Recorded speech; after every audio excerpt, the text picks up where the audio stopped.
Hello everyone. I hope you all are safe and healthy. Today we will discuss example number 9 of chapter number 6, retirement or a death of a partner. Madhav, Radha and Gopi are the partners sharing profit and loss in the ratio of 1/2, 1/3 and 1/6. तो यहाँ पे उनका ratio already हमें दिया है. अब देखो तो सब में जो डिनोमिनेशंस है और डेसिमल्स में जो भी अमाउंट दी है डिनोमिनेशन में वो प्रॉपर नहीं दी. एक में 1/2 है, एक में 1/3 है और एक में 1/6 है. तो इन सब को आपको क्या करना पड़ेगा, इक्वल प्रपोर्शन में लाना पड़ेगा. तो वो करने के बाद आपको proper old profit sharing ratio मिल जाएगा. Then the balance sheet is given और उसके नीचे यहाँ पे एडजस्टमेंट है. Let's see who is the retiring partner. Radha retire हो रही है. कौन सा पार्टनर? राधा. ये रहा Radha, second partner. She is retiring. Now see the adjustment which are given. Total 6 adjustments are there. पहला देखो, value of pattern is to be reduced by 20%. मतलब जो भी पेटेंट होगी उसमें से 20% आपको कम करने हैं. दूसरा, where is the value of building is to be reduced to 90%. मतलब जो बिल्डिंग की वैल्यू है वो आपको कम करके कितनी करनी है, 90% के आसपास करनी है. पहला वाला था उसमें आपको 20% कम करनी थी, इसमें 90% वैल्यू करनी है. मतलब आपको कम कितनी करनी है, सिर्फ 10%. ये वर्ड्स ध्यान से देखना, यहाँ पे बच्चे गलती कर जाते हैं. आगे देखिए, liability of workman compensation reserve is decided 30,000. Workman compensation आपको यहाँ पे दिया है 24,000 का. अब 30,000 का क्लेम है तो 30,000 पे करने पड़ेंगे. तो 6,000 you have to bring from any of the resources. Then the third one, bad debt reserve on debtors is to be increase by 5%. जो भी आपके डेटर्स हैं उसके ऊपर आपको क्या करना है, 5% BDR देना है. देखो यहाँ पे आपके डेटर्स दिए हैं, यहाँ पे मैंने लगा दिया नंबर 3. आगे 40,000 is to be paid to Radha as a share of her goodwill. Goodwill का एडजस्टमेंट हम लास्ट में करते हैं तो उसको लास्ट में ही देखेंगे. आगे ₹500 reserve from bad debt return of for earlier of 3,000. जो हमने 3,000 बैड डेट की थी, बैड डेट कंसीडर कर ली थी, उसमें से 500 रिकवर हुए. तो इसमें सिर्फ 500 रुपीज की ही आपको एंट्री करनी है, वो भी हम बाद में करेंगे. Then ₹5,000 to be paid to Radha in cash and the balance amount in equal annual instalment with 10% interest per annum. तो कैश, कैपिटल और गुडविल का पॉइंट हम लास्ट में करते हैं तो उसको हम लास्ट में देखेंगे. Now let's see the example. Okay, तो यहाँ पे मैंने revaluation account, partners capital account, cash account और बैलेंस शीट बना के रखी है. Let's C the balance sheet from the liabilities side first. सबसे पहले देखो क्या दिया है आपको, कैपिटल अकाउंट्स. तो आपके पास कैपिटल अकाउंट्स का बैलेंस है, वही बैलेंस हम यहाँ पे लेके आएंगे. क्या लिखा जाएगा, by balance brought down on the credit side of capital accounts. यहाँ पे लिखेंगे बाय बैलेंस ब्रॉट डाउन. अब देखो माधव का कितना बैलेंस है, 1,36,000 रुपीज. सेकेंड पार्टनर का है 50,000 रुपीज और आपका जो तीसरा पार्टनर है उसका है 54,000 रुपीज. Then next creditors. अब क्रेडिटर्स के ऊपर कोई भी एडजस्टमेंट नहीं है, तो जब कोई भी एडजस्टमेंट नहीं होगा तो क्या करेंगे, सीधा उसको जो बैलेंस शीट की साइड है वहीं पे हम ट्रांसफर कर देंगे. तो लायबिलिटी साइड पे डालेंगे क्रेडिटर्स को. यहाँ पे मैंने 2-3 लाइन छोड़ दी है जिसकी वजह से हम क्या कर सकते हैं, वहां पे जो भी कैपिटल की वैल्यू आएगी यहाँ पे डाल देंगे. क्रेडिटर्स कितने रुपए के हैं बैलेंस शीट में, 50,000. यहाँ पे मैंने लिख दिया 50,000 rupees. Next is workman compensation reserve. उसके ऊपर एडजस्टमेंट है तो वो हम लास्ट में करेंगे. आगे एम्प्लॉइज प्रोविडेंट फंड. अब ये जो आपके एम्प्लॉय है उसका प्रोविडेंट फंड है, प्रोविडेंट फंड को आप डिस्ट्रीब्यूट नहीं कर सकते तो इसको सीधा यहाँ पे लिख देंगे एम्प्लॉय प्रोविडेंट फंड. ओके, इसकी वैल्यू कितनी है, तो एग्जाम्पल में देखो 15,000 रुपीज इसकी वैल्यू दी है तो वो मैंने यहाँ पे लिख दिया. Then investment fluctuation reserve. अब इन्वेस्टमेंट फ्लक्चुएशन रिजर्व जो आपका है वो हम क्या करेंगे, उसको इन्वेस्टमेंट के रिलेटेड अगर कोई ट्रांजेक्शन होगा तो उसके अंदर चेंजेस या डिफरेंसेस निकालेंगे। तो यहाँ पे इन्वेस्टमेंट रिलेटेड कोई भी ट्रांजेक्शन नहीं है, तो जो भी इन्वेस्टमेंट फ्लक्चुएशन रिजर्व्स होगा उसको हम डिस्ट्रीब्यूट कर देंगे among the partners in their old profit sharing ratio. Clear students? यहाँ पे आपको बहुत अच्छे से ध्यान में देना है क्या कि अगर इन्वेस्टमेंट के रिलेटेड कोई भी ट्रांजेक्शन होता तो उसको हम यहाँ पे लाते, पर कोई भी ट्रांजेक्शन नहीं है तो सीधा यहाँ से चला जाएगा। सो यहाँ पे लिखेंगे credit side by investment fluctuation fund account. Okay, what is the total value? Total value आपको दी है 12,000 rupees. Okay, and what is their profit sharing ratio? तो यहां पे बहुत अच्छे से ध्यान दीजिए, प्रॉफिट शेयरिंग रेशियो क्या दिया है?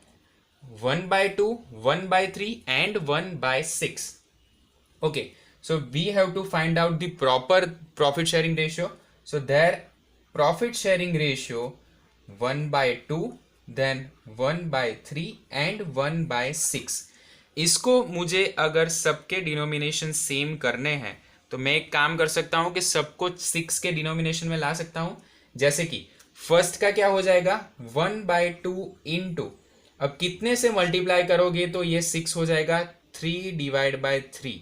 क्लियर? तो यहां पे मुझे मिल गया 3/6।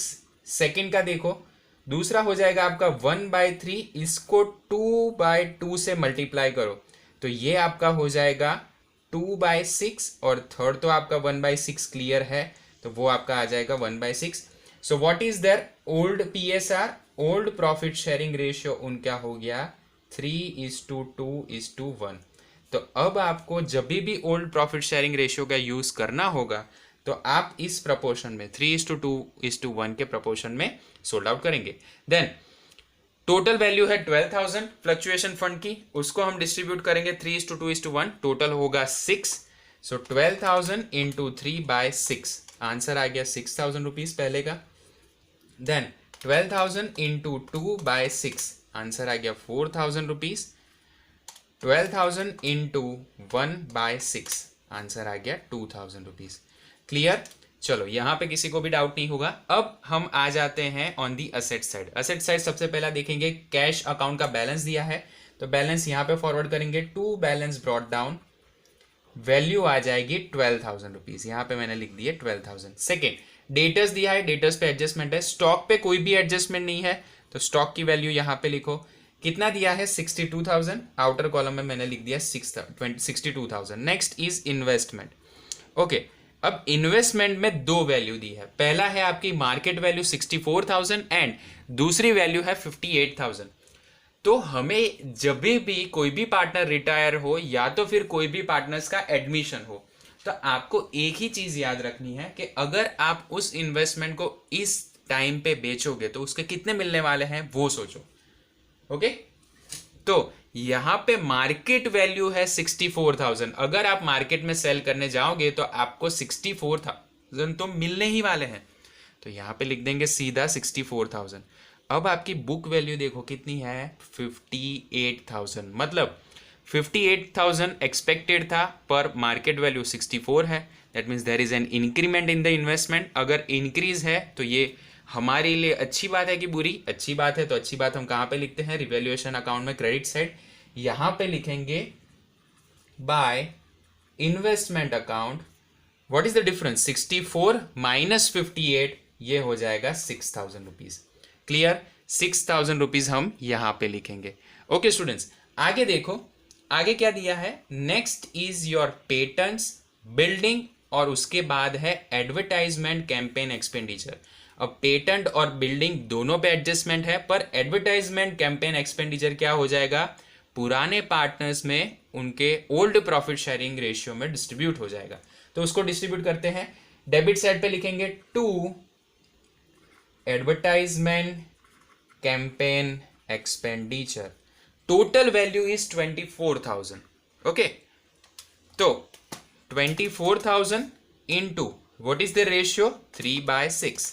तो एक पार्टनर का आ गया 12,000 रुपीज, सेकेंड पार्टनर का 24,000 इंटू 2/6, दूसरे की वैल्यू आ गई 8,000, और 24,000 इंटू 1/6 और थर्ड पार्टनर का आ गया 4,000 रुपीज। चलो, तो हमने जो जो बैलेंस शीट की अमाउंट्स थी वो सब यहाँ पे डिस्ट्रीब्यूट कर दी। अब 1 बाय 1 एडजस्टमेंट करेंगे। See the first adjustment, value of patent is to be reduced by 20%। Patent की वैल्यू यहाँ पे लिखेंगे। कितने दिए हैं एग्जाम्पल में देखो, वैल्यू है 35,000। अब उसकी वैल्यू क्या हो जाएगी, 20% डिक्रीज होगी। इट मीन्स 35,000 के 20% आ जाएंगे 7,000 रुपीज। आउटर कॉलम में वैल्यू आ जाएगी 28,000। क्लियर, 28,000 मैंने यहां पे लिखे। अब अगर पेटेंट की वैल्यू कम हो रही है तो वो आपके नुकसान की बात है। नुकसान की बात हम कहां पे लिखते हैं, रिवैल्यूएशन अकाउंट में डेबिट साइड। यहां पे लिखेंगे to patent the decreased value is 7,000 rupees। Okay, next one, उसके बाद है लैंड एंड बिल्डिंग। तो बिल्डिंग के रिलेटेड देखो कि the value is to be reduce to 90%। मतलब जो भी वैल्यू होगी हमें आउटर कॉलम में 90% लाने हैं। बिल्डिंग की वैल्यू है 75,000 रुपीज, उसमें से डिक्रीज होके आउटर कॉलम में 90% वैल्यू आ जाएगी। 75,000 के 90% निकालो, कितने आए, 67,500। मतलब आपने माइनस कितना किया, 7,500 रुपीज माइनस किया। Okay, now the value is decreased, value कम हुई है। तो कम होने वाली वैल्यू हम कहां पे लिखते हैं, on the debit side of revaluation account to building. Value कितनी आ जाएगी, 7,500 रुपीज। ओके स्टूडेंट्स, चलो इसके बाद देखो, liability of workman compensation reserve is decided at 30,000। अब वर्कमैन कंपेंसेशन रिजर्व देखो कितनी है, 24,000, वो बढ़ के कितनी हो गई, 30,000। ओके, तो आपको क्लेम के पैसे तो देने ही पड़ेंगे, तो यहां पे लिखेंगे it is your liability. So workman compensation reserve account value आ जाएगी 30,000 रुपीज। अब 24,000 थी बैलेंस शीट में अमाउंट, वो बढ़ के हो गई 30,000। अब लायबिलिटी इंक्रीज हुई, ये आपके लिए नुकसान की बात है। नुकसान की बात हम कहां पे लिखते हैं, revaluation account debit side to workman compensation reserve by ₹6,000। 6,000 मैंने यहां पे डाल दिया। आगे देखो, bad debt reserve on debtors is to be increased by 5%। Okay, debtors की वैल्यू बैलेंस शीट में देखो, डेटर्स की वैल्यू है 80,000 रुपीज। अब यहां पे मुझे ऐसा नहीं बोला कि आपको 5% करनी है या फिर 10% करनी है, क्लियरली ऐसा बोला है 5% इंक्रीज करनी है। अब जब भी ये कैलकुलेशन होगा तो हम कैलकुलेशन किस पे करेंगे, सिर्फ डेटर्स की वैल्यू पे। सो 80,000 के 5% निकालो, कितने हुए, 4,000 rupees, plus bad debt reserve already example में कितना दिया है, 5,000 रुपीज। तो यहां पे माइनस हम कितने करेंगे, 9,000। बैलेंस बचा 71,000। Now bad debt reserve you have increased, that is kind of a loss for the business. कहां पे लिखेंगे, रिवैल्यूएशन अकाउंट में debit side to bad debt reserve. अब आपने कितने रुपीस की बैड डेट इंक्रीज की है, 5%, दैट मीन्स 4,000 रुपीज ओनली। तो मैंने यहां पे कितने लिख दिए, 4,000 रुपीज। देन एक और एडजस्टमेंट है, 40,000 is to be paid to Radha as her share in goodwill. तो इसका एडजस्टमेंट गुडविल वाला लास्ट में करेंगे। नेक्स्ट नंबर 5 देखो, 500 received from bad debt return of early year. अब हमने क्या किया था, बैड डेट कंसीडर कर ली थी 3,000 रुपीज की, उसमें से हमें 500 रुपीज मिले। तो अब जो ये अमाउंट आएगी वो कैसे आएगी, कैश फॉर्म में। तो कैश अकाउंट का ऑलवेज डेबिट बैलेंस होता है, आपको पता ही है। और अगर कोई नया कैश ऐड हुआ तो वो कहां पे आएगा, on the same side, that means debit side. तो यहां पे लिखेंगे टू बैड डेट रिकवर्ड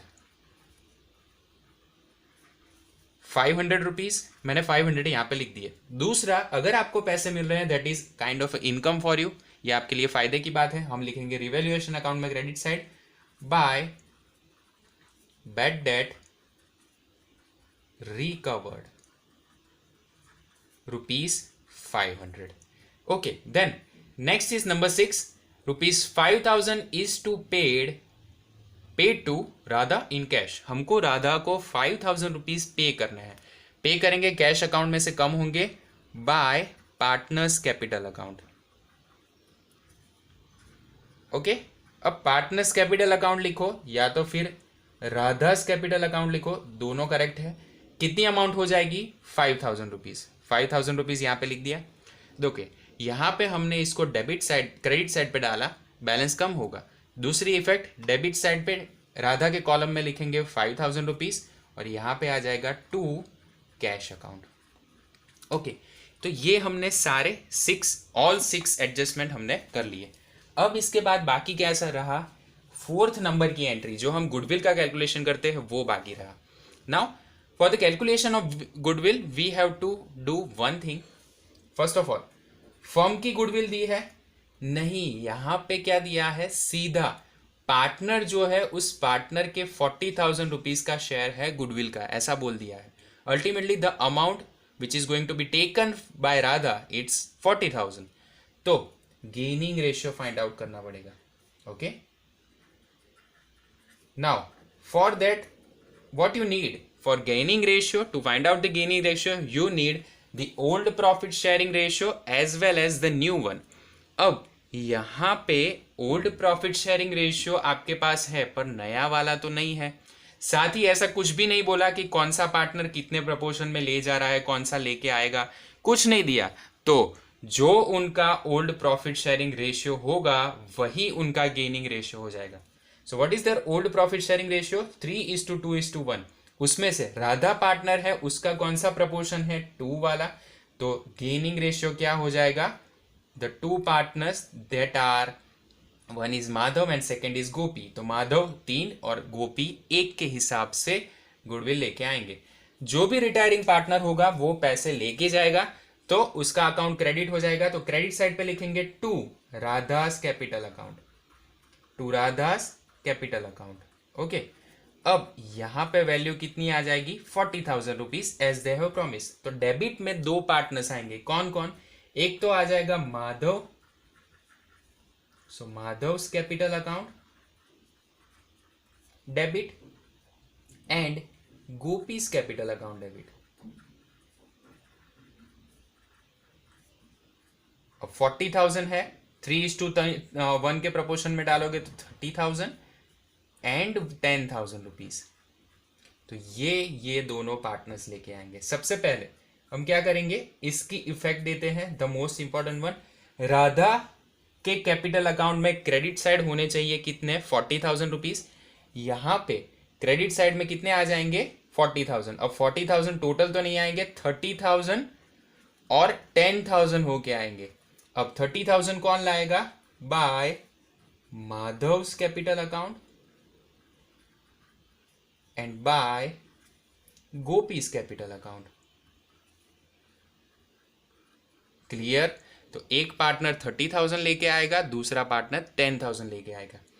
अब ये दोनों पैसे किसके अकाउंट से जाएंगे? माधव और गोपी के.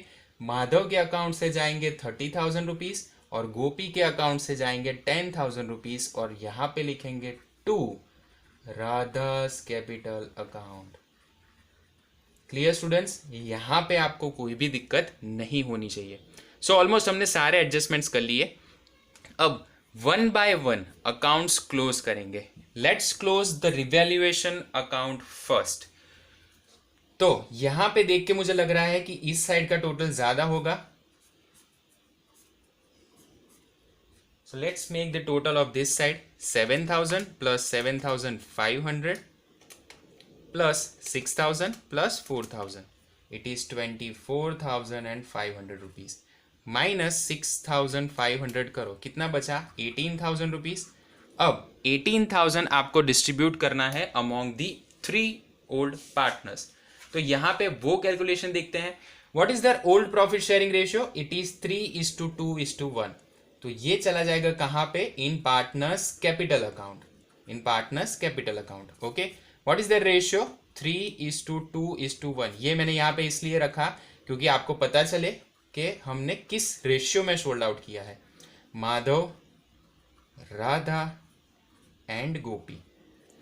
18,000 को 3/6 करेंगे, पहले पार्टनर का मिला 9,000। 18,000 को 2/6 करेंगे, सेकेंड पार्टनर को मिला 6,000। और 18,000 को 1/6 करेंगे तो थर्ड पार्टनर को मिल जाएगा 3,000 रुपीज। चलो, ये लॉस है, तो लॉस जो होगा वो कहाँ पे आ जाएगा?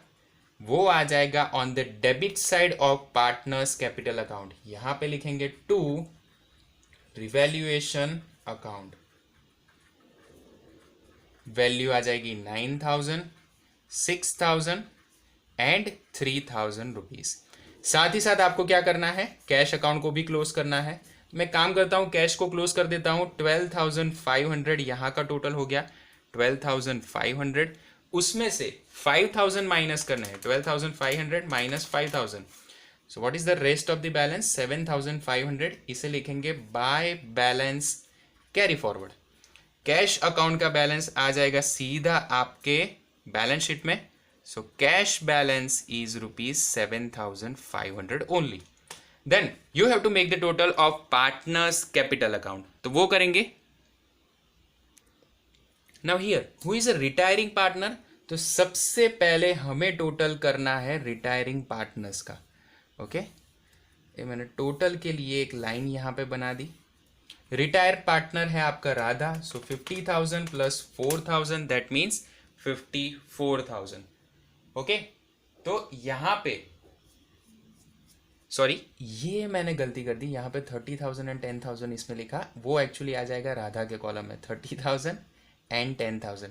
बच्चों ध्यान देना, ये गलती हो गई है, इस मिस्टेक को चेंज कर देना। तो इसमें 30,000 एंड 10,000 ऐड होंगे, टोटल हुआ आपका 94,000 रुपीज़। 94,000 मैंने यहाँ पे लिखे, उसमें से हम माइनस करेंगे 8,000 माइनस 5,000 एंड माइनस 6,000। कितने बचे? 75,000 रुपीज़।